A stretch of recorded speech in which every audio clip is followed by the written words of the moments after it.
요한서 2장 15절에서 17절을 보겠습니다.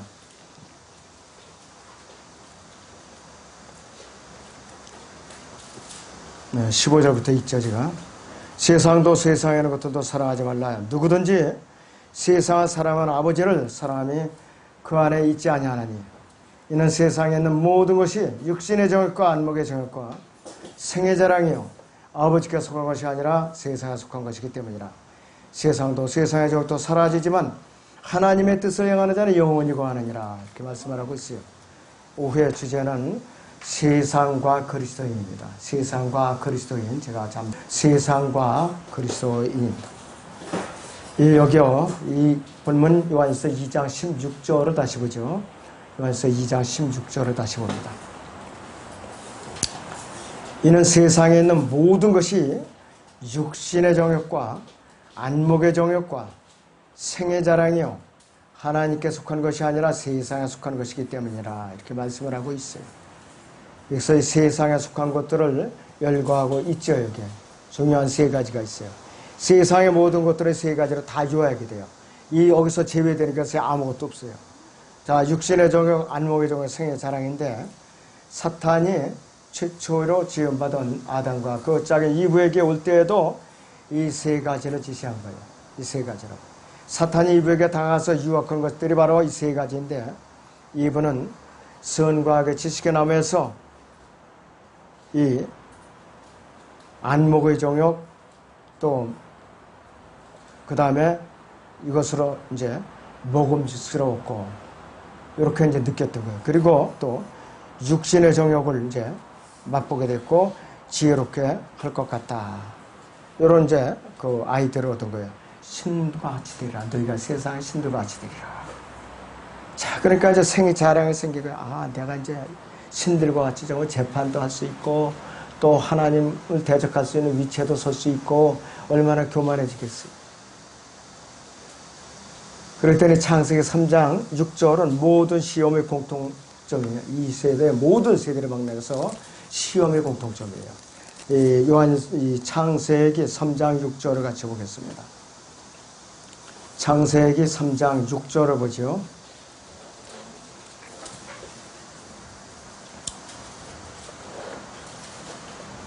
여자가 보니 그 나무가 먹음직하고 보기에도 즐겁고 현명하게 할 만큼 탐스러운 나무니라.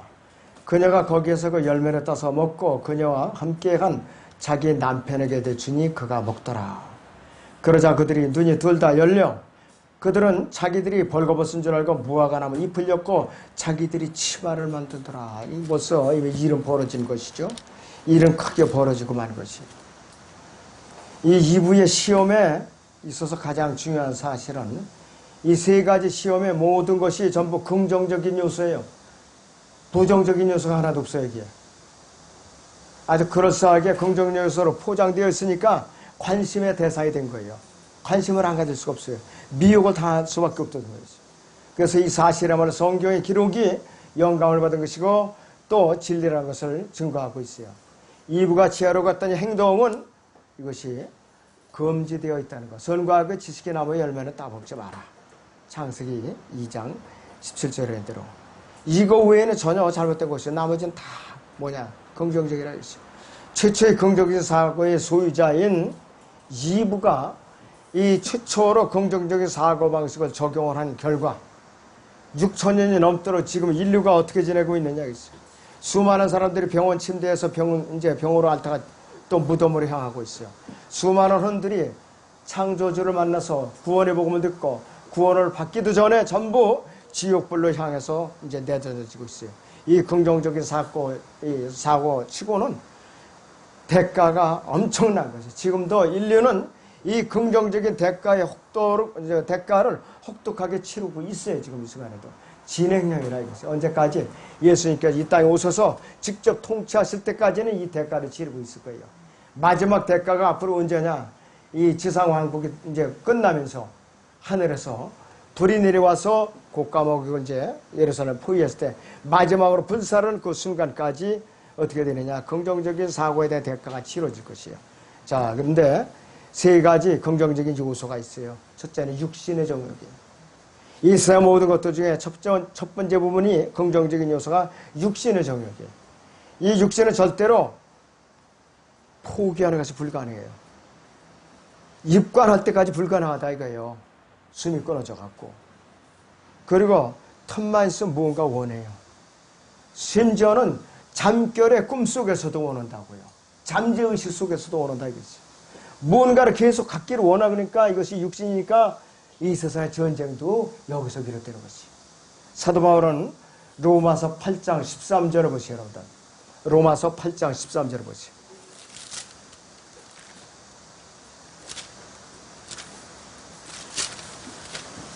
네, 로마서 8장 13절을 보죠. 너희가 육신을 따라 살면 죽을 것이나 성령을 통하여 몸이 행실을 죽이면 살리라 그랬어요. 그래서 육신의 행실을 죽이면 살 것이라고 말했고, 신실한 성도라면 우리는 어떠한 자세로 살아야 되는가, 매일 매 순간마다 어떠한 자세로 살아야 되는가. 갈라디아서 2장 20절을 보죠. 갈라디아서 2장 20절을 보겠습니다. 네, 갈라디아서 2장 20절을 보겠습니다. 내가 그리스도와 함께 십자가에 못 박혀 있으나 그럼에도 나는 살아있노라. 그러나 내가 사는 것이 아니요 그리스도께서 내 안에 사시는 것이라. 내가 이제 육신 안에서 사는 삶을 나를 사랑하시어 나를 위해 자신을 주신 하나님의 아들을 믿는 믿음으로 사는 것이라. 구원받은 이후에는 내가 사는 것이 아니에요. 내 안에 성령께서 사는 것이고 또 그 하나님의 아들이 예수 그리스도를 믿는 믿음으로 내가 살아가는 것이에요. 나 자신이 살아가는 것이 아니에요. 그래서 그리스도인의 생명은 곧 하나님의 생명이에요. 내가 거듭난 이후로는. 왜? 나의 영이 성령과 합해 있기 때문에 그래요. 내 영이 성령과 합해 있기 때문에 그렇다 이것이.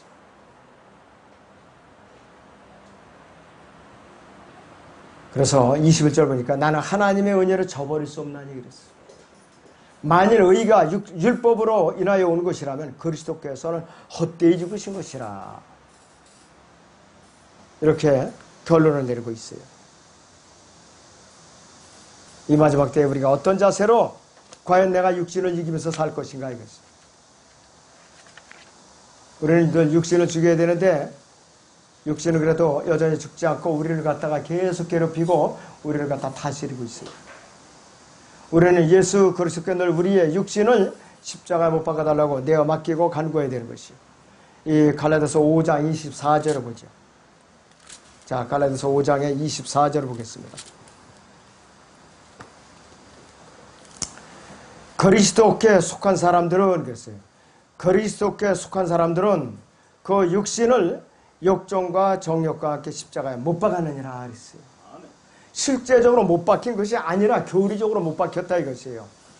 지금부터 갈보리 십자가에서 2000년 전에 이 사건이 일어났는데 내가 예수님을 영접하는 그 순간에 2000년 전의 역사적인 사실이, 과거의 사실이 나에게 현재 2000년을 끌어당겨서 앞당겨서 적용이 되는 거예요. 그 뜻이라 이것이에요.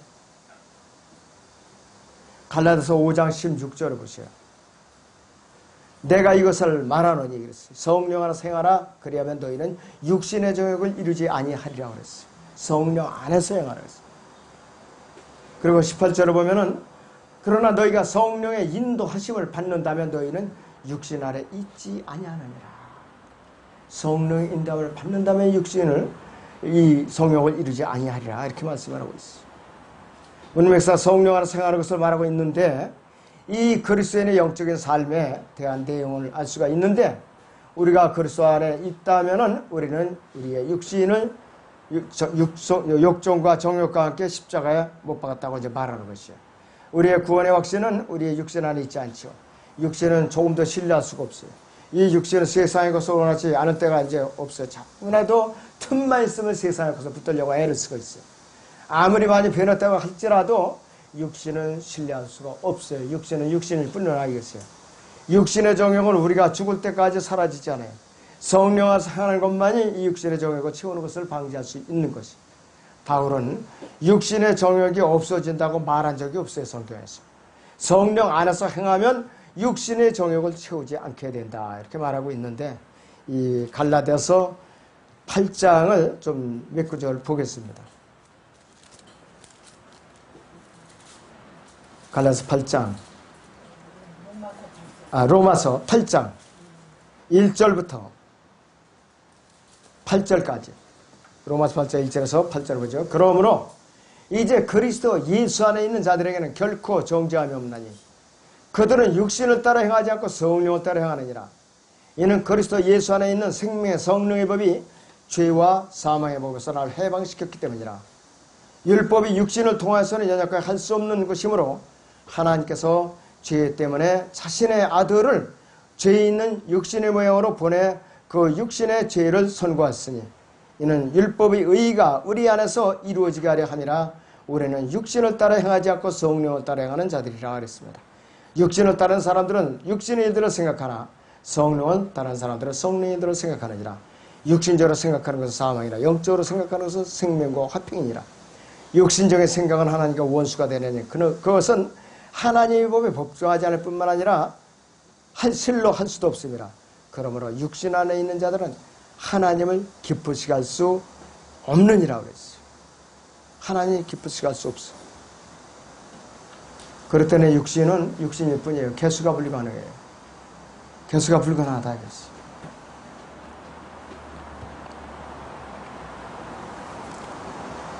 자, 그래서 우리 육신은 죽을 때까지 육신의 정욕이 사라지지가 않아요. 성령 안에서 행하는 것만이 육신의 정욕을 채우는 것을 방지하는 유일한 길이에요. 자, 두 번째는 그리스도인과 세상에서 가장 우리에게 부딪히고 괴롭히는 것이 뭐냐? 우리 눈이야, 눈. 안목의 정욕이라는 것이에요. 눈은 마음으로 움직인다고 그랬어요. 보면은 머리를 입력이 돼요. 그럼 마음으로 내려와서 마음을 갖다가 지배한다. 그것이 육신의 안목의 정욕이고 눈이라 이것이. 자, 그래서 예수님께서는 마태복음 6장에서 이 눈이 몸의 빛이라고 말씀하고 있어요. 마태복음 6장 22절에서 23절을 같이 보시기 바랍니다. 마태복음 6장 22절 23절을 보죠. 몸의 빛은 눈이라. 그러므로 네 눈이 순전하면 내 온 몸이 빛으로 가득 찰 것이요. 만일 내 눈이 악하면 네 온몸도 어둠으로 가득 찰 것이라. 그러므로 네 안에 있는 빛이 어두우면 그 어둠이 얼마나 크겠느냐 이것이. 눈이 세상을 바라보고 안목의 정욕이 악하고 미혹당하기 쉬운 마음을 움직이게 되는데 안목의 정욕, 눈이 무엇을 바라볼 때는 그때부터는 내가 마음으로 받아들이는 순간에 속에서 영적 전쟁이 부지런히 이제 시작되는 거예요. 눈은 더 많은 것을 이제 보고 또 이 육신을 통해서 갖도록 유혹을 하는 거예요. 욕심을 갖도록 한다 이것이. 시편 101편 3절에서 다윗은 뭐라고 고백을 했느냐면은 내가 사악한 것을 내 눈앞에 두지 아니하리라 그랬어요. 내가 사악한 것을 내 눈앞에 두지 아니하리라 그랬어요. 그래서 우리 눈은 순수해야 되는 것이에요. 위로 오지 예수 그리스도만을 바라봐야 돼요. 예수 그리스도만을 바라봐야 돼요. 골로새서 3장을 보지요. 골로새 3장 1절부터 그러므로 너희가 그리스도와 함께 살아났으면 위에 있는 것들을 구하라. 거기에는 그리스도께서 하나님의 오른편에 앉아 계시느니라. 위에 있는 것들은 너희 마음을 두고 땅에 있는 것들에 마음을 두지 말라. 이는 너희가 죽었고 또 너희의 생명이 그리스도와 함께 하나님 안에 감추어졌기 때문이라. 우리의 생명이신 그리스도께서 나타나실 때 그때 너희도 그와 함께 영광 가운데 나타날 것이기 때문이라 그랬습니다. 그러므로 땅 위에 있는 너희의 지체를 죽이라. 곧 음행과 부정과 사욕과 악한 세력과 탐심이니 탐심은 우상숭배니라고 했어요. 뭐든지 탐심은 우상숭배예요. 탐심은 여러 가지가 있어요. 물질을 탐하는 것, 정욕을 탐하는 것, 또 내가 여러 가지 취미 활동에 지독하게 빠지는 거 있죠. 특정한 취미 활동, 바람직하지 않은 취미 활동에 지독하게 빠지는 거. 이거 자체가 우상숭배예요. 그리스도인 주일날 예배드리지 않고 어디 낚시질만 간다든지 당구장에 가서 한다든지 또 보링장에 가서 한다든지 그 다음에 또 어디 오락실에 가서 산다든지 이게 전부 우상숭배예요. 탐욕이에요. 그래서 오직 예수 그리스도만이 타락한 인간에게 유일한 구원의 근원이 있어요. 히브리서 5장 9절인데 그리고 믿음의 창시자 있어요. 그분만이 또 완성자가 됐을 수 있는 유일한 분이시기 때문에 위로 예수님만을 바라봐야 돼요. 그래야만 우리가 이 눈의 안목의 정욕을 이겨낼 수가 있습니다. 욥은 내가 내 눈과 더불어 언약을 세웠다고 그랬어요. 그리고 욥기 31장 1절에서 그는 어째 내가 소원으로 생각하랴 그랬습니다. 소원으로 생각하라 그랬어요. 우리의 시선을 곧고 바르게 할 수만 있다면은, 예수님을 바라볼 수가 있다면은 많은 문제들에서 우리가 자유롭게 될 수가 있는데, 그러나 눈은 항상 여기저기 엉뚱한 것을 바라보기 때문에 미혹되기가 쉽고 또 마귀에게 정복당하기가 쉬운 것이에요. 그래서 우리 눈은 매우 중요하죠. 안목의 정욕은 마귀가 관장하는 이 세상 체제의 일부분이에요. 안목의 정욕이. 왜? 우리가 몸이 변화되지 않았고 우리 몸이 마귀가 이렇게 붙들고 우리를 갖다 부하로서 부리고 있어요 지금. 그럴 때는 우리가 눈을 조심하라 이것이요. 그리고 이 그리스도와 세상의 관계 세 번째, 우리를 붙들고 있는 가장 원수가 이 생의 자랑이에요. 생의 자랑이라 이것이요. 성경에서 교만이라는 단어가 처음으로 언급된 것이 레위기에 나와요. 이스라엘 대상으로 경고하신 내용인데요. 레위기 26장을 보죠. 레위기 26장 18절에서 20절을 보겠습니다.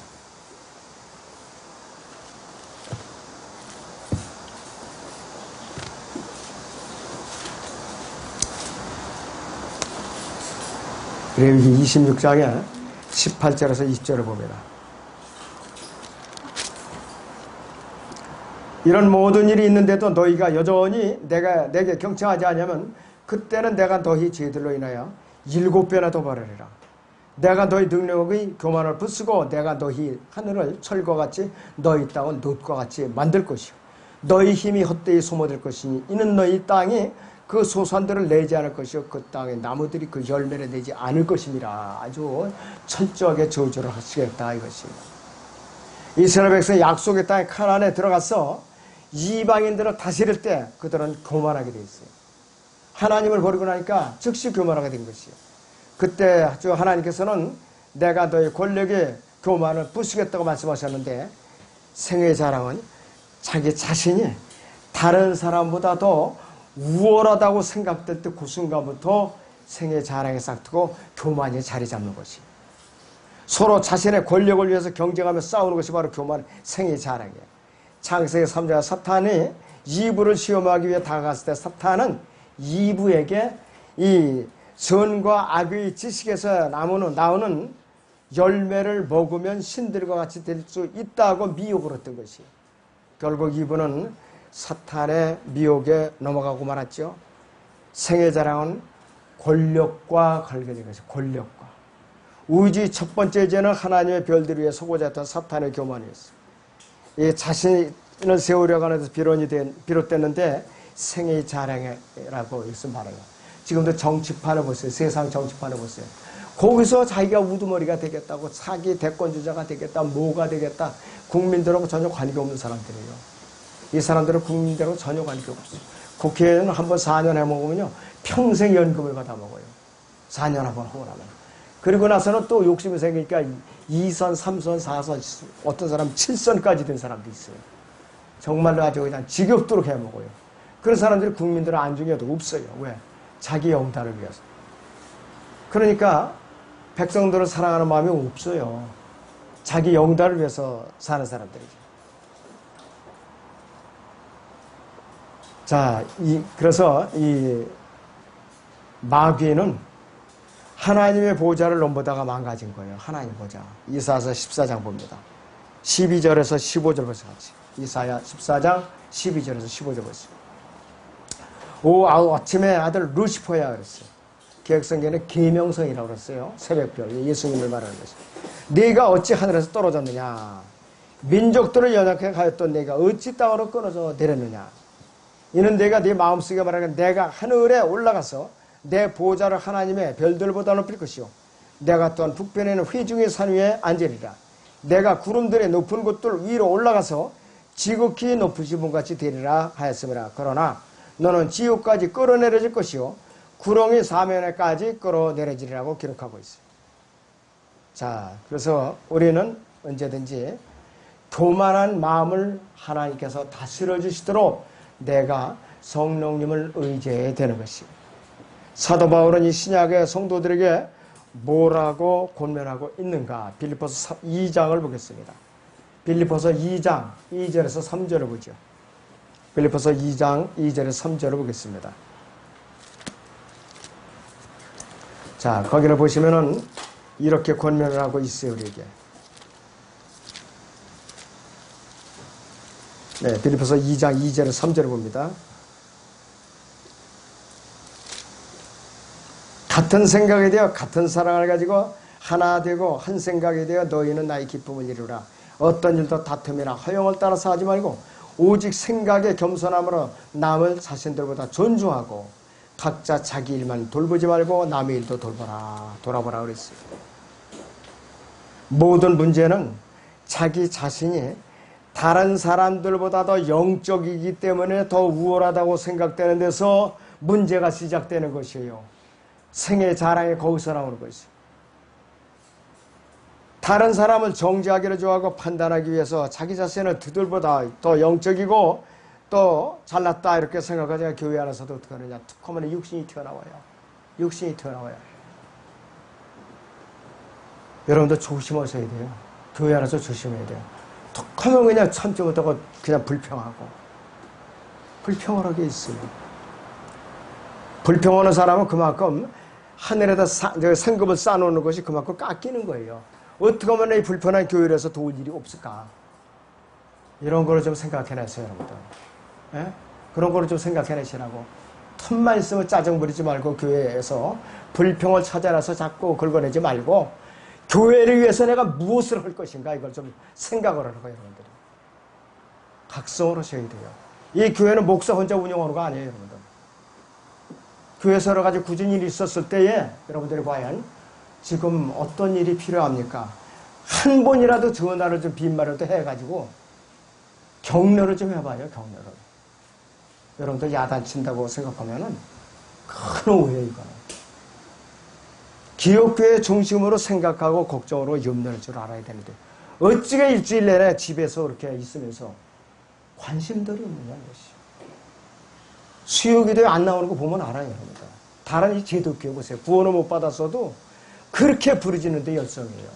근데 우리 교회는 이게 뭐냐 이거예요. 부끄럽고 창피하고 양심에 가책을 가질 줄 알아야 돼요. 이 대로를 막아놓고 물어보시라고 하고 기독교 교회에 나가서 물어봐요. 잘하는 짓이가 못하는 것이가. 하나님 앞에도 물어보시라고요. 절대로 뼈를 깎는 각성을 해야 될 문제 이것이.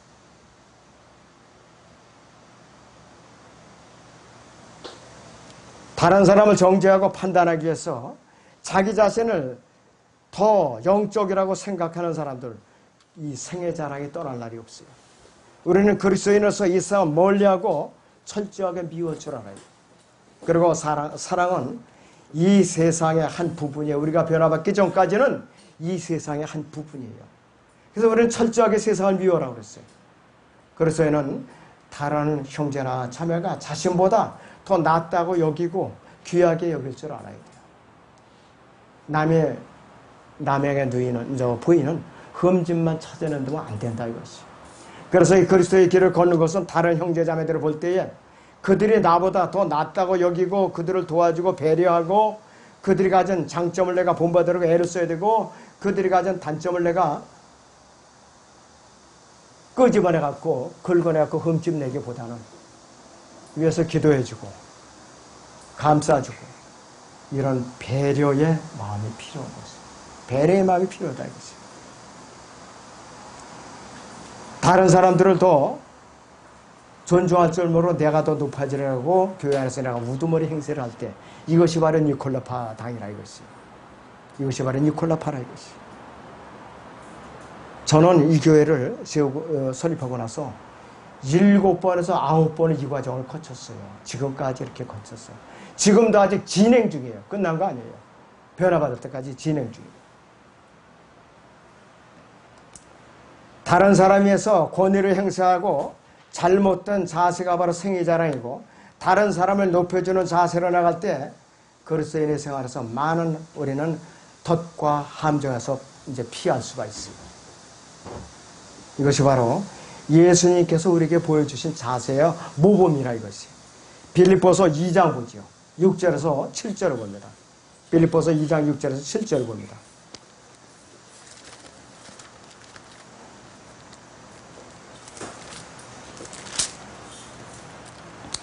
그는 하나님의 형체로 계심으로 하나님과 동등하게 되는 것을 탈취라 생각지 아니하셨으나 오히려 자신의 영예를 버리고 종의 형체를 입으시어 사람들의 모습을 취하셨느니라.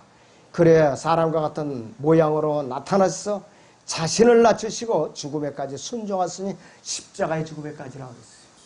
철저하게 자신을 낮추신 분이에요. 육신을 입고 오신 하나님께서 이렇게 자신을 십자가의 죽음에까지 낮추셨는데 과연 나는 어디까지 나를 갖다 낮춰서 살고 있는가 지금 우리가 생각할 여지가 많아요. 너무나도 많다 이것이.